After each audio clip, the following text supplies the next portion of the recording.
가데스 바네아에서 이스라엘 사람들이 가나안 정탐을 마쳤습니다.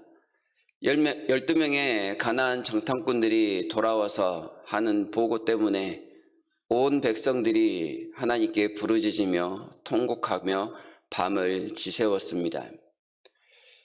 10명의 정탐꾼과 2명의 정탐꾼으로 나뉘었습니다마는 모든 사람들이 다 부르짖고 울음바다가 된 것은 비슷한 모습이었습니다. 먼저 10명의 정탐꾼들을 통해서 모든 이스라엘 백성들이 함께 하나님 앞에 통곡합니다.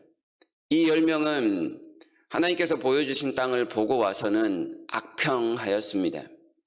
하나님께서 그들에게 차려주신 그 선물들, 밥상을 바라보면서 이걸 어떻게 먹느냐고, 어떻게 이따위 음식을 하나님이 주실 수 있느냐고 그렇게 악평하였습니다.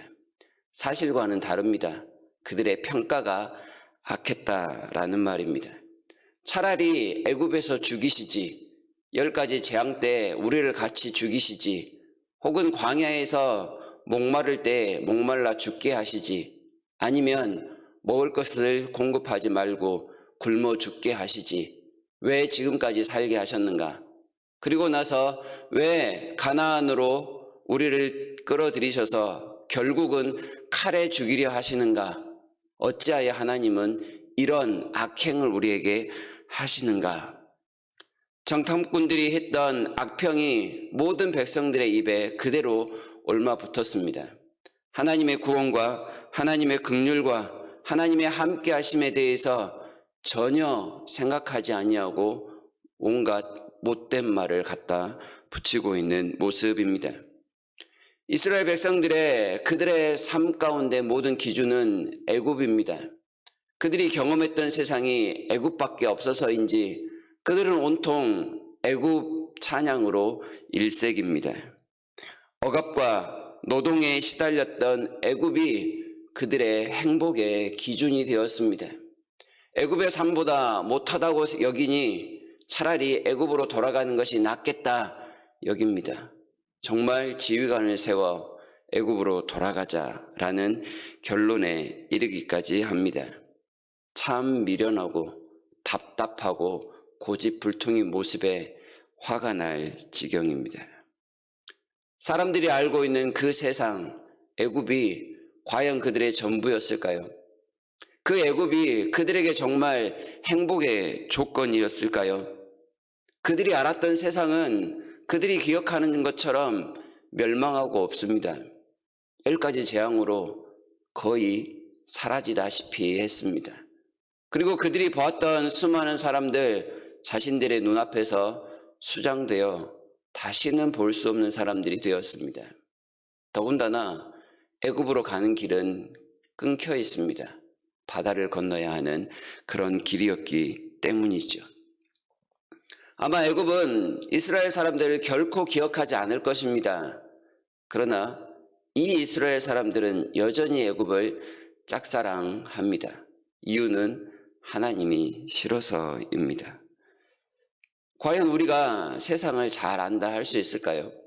우리가 세상에서 행복을 누릴 수 있을까요? 아니면 세상에서 교회에서 맛보지 못한 행복을 찾을 수 있을까요? 그럴 수 없다는 걸 압니다. 많이 알지도 못합니다. 그럼에도 불구하고 여전히 세상을 동경하고 세상을 향해 나아가려고 하는 것은 아는 게 세상밖에 없어서, 반대로 하나님에 대해서 알지 못해서 그러는 투정이며 고집일 뿐입니다. 하나님 나라를 경험하지 못한 상태에서 여기가 더 낫겠습니다 라는 반항인 것이지요. 이런 사람들의 말을 듣고 여분네의 아들 갈렙과 여호수아가 비탄에 빠집니다. 자신들의 옷을 찢습니다. 사람들 향해서 당신들이 아는 게 전부가 아니라고, 사실이 아니라고 힘을 주어 말을 합니다. 그런데 사람들이 그들을 향해서 돌을 던지려 합니다. 그러한 사람들의 반응에도 불구하고 여호수아와 갈렙은 하나님께서 기뻐하시면 우리에게 가나안 땅을 그대로 주실 것입니다. 인도해 드릴 것이고 그 땅은 과연 젖과 꿀이 흐르는 땅입니다. 라고 힘주어 말합니다. 사람들에게 이렇게 말하는 것 같습니다. 호들갑 떨지 마십시오. 섣부른 판단하지 마십시오. 어느 것도 경험된 사실이 아니고 그저 보고 온 결과일 뿐입니다. 그것 때문에 하나님에 대해서 함부로 말하지 마십시오. 여호수아와 갈렙이 이야기하는 하나님이 기뻐하시는 모습, 그것은 지금껏 그들이 광야를 건너왔던 것처럼 그렇게 하나님을 따라가면 가나안에서도 여전히 주인 되는 삶을 살 수 있을 거라는 그런 확신에 찬 모습입니다. 그가 지금껏 하나님께서 보호하심을 느낄 수 있었던 것처럼 가나안도 역시나 하나님께서 우리의 보호자가 되시는 그런 순간들이 펼쳐질 것을 확신하고 있습니다. 9절에 보시게 되면 사람들이 벌벌 떨었던 그 거대한 아낙 자손을 향해 이렇게 표현합니다. 그들은 우리의 먹이라. 왜냐하면 그들의 보호자는 그들에게서 떠났고 여호와는 우리와 여전히 지금도 함께 하시기 때문이라고 힘주어 말하고 있습니다. 여호수아와 갈렙이 전혀 다른 주장을 하는 이유가 무엇입니까? 10명의 사람들이 보지 못했던 하나님을 그는 여전히 보고 느끼고 체험하고 있습니다. 아마 이 사람들 그날 아침에도 광야에서 만나를 먹었을 것입니다.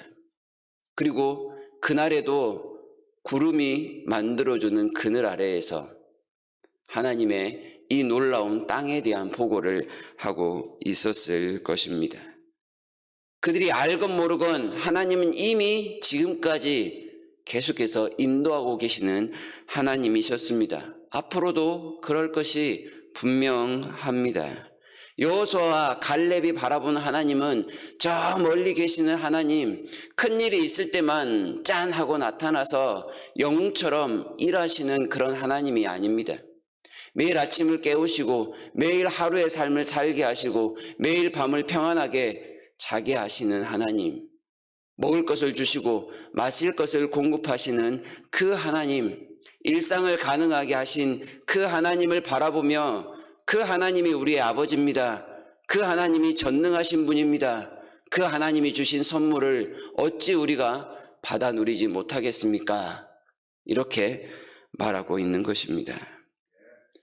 사람들이 경험하고 있는 그날 하루의 일상이 가나안에 들어갈 수 있는 충분한 이유가 됨을 그 스스로가 증명하고 있는 것이지요. 사람들의 눈에 보였던 그 세상의 모습, 가나안 사람들의 겉모습은 말 그대로 겉만 번지르르한 속 입은 강정과 같았습니다. 그들의 보호자는 없기 때문입니다. 방황하는 주인 없는 사람들과 똑같은 모습. 그러니 하나님께서 주신 가나안 땅을 어찌 차지하지 못하겠는가라는 말씀입니다. 우리가 믿는 하나님, 그 하나님은 과연 언제 우리와 함께 하실까요? 아니, 그 하나님은 언제 우리에게 나타나실까요? 커다란 일을 당해서 위기 앞에서 하나님 도와주세요 라고 부를 때에만 영웅처럼 드러나시는 하나님이실까요? 우리는 그렇게 믿지 않습니다. 성경도 그렇게 말씀하지 않습니다. 지난밤 우리에게 단잠을 주셨고 이 이른 새벽에 우리의 잠을 깨우셨고 우리로 하여금 발걸음을 돌리게 하신 하나님, 그리고 우리에게 먹을 것과 마실 것과 입을 것과 평안한 가족과 또한 믿음의 공동체를 주신 그 하나님, 오늘도 함께 하신 그 하나님이 이 땅에서 가장 위대한 우리의 하나님, 전능하신 아버지이십니다. 그 하나님은 오늘도 여전히 우리와 함께 하실 것입니다. 그 함께 하신 하나님이 우리와 함께 하시면 불가능이 없다라는 사실을 우리가 똑똑히 기억해야 하겠습니다. 혹은 큰일을 만날 수도 있습니다. 그렇지만 그 큰일을 만났을 때 그 일만을 바라보는 것이 아니라 하나님을 통하여 볼 수 있어야 하겠습니다. 너무 하나님이 가까이 계셔서 멀리 있는 세상만을 보는 것이 아니라 가까이 있는 하나님을 통하여 세상을 볼 수 있는 눈을 달라고 하나님 앞에 간구하는 것이 좋겠습니다. 예배를 통해서 그 하나님을 더욱더 친밀하게 경험하고 만나는 삶을 살아가도록 간구했으면 좋겠습니다. 모든 상황 속에서 하나님으로 충만해진 우리의 삶이 되도록, 그리하여 우리의 마음과 힘과 정성을 다하여 하나님을 찾는 일에 열심을 내는 사람들이 되도록 하나님 앞에 간구해야 하겠습니다. 그러한 마음으로 오늘 우리가 모두 다 함께 예배드렸으면 좋겠고, 그 예배를 통하여 하나님 앞에 형통한 삶을 살아가는 복된 날을 만들어 가시기를 진심으로 바랍니다.